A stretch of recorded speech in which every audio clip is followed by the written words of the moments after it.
Hello, in this video we will see how you can send the data of your custom fields to an external WhatsApp number. So first of all, if you've already created a flow, you can just click here and you can save the responses to a particular custom field.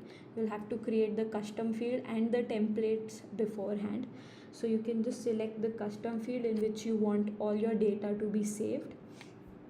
Next, you can go ahead and you can add a new action, add an automation app.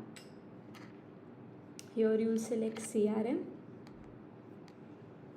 and send template message.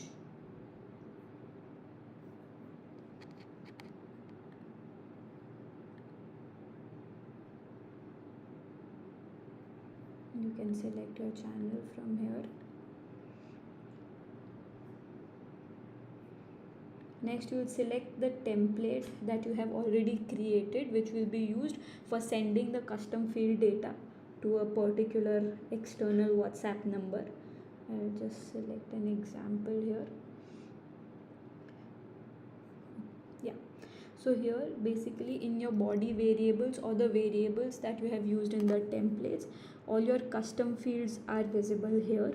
You can select the custom field, you can map the data of your custom fields here like this, and I'll just add an image.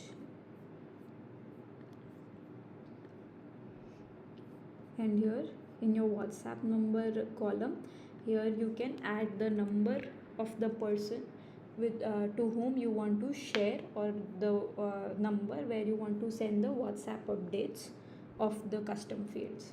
Thank you.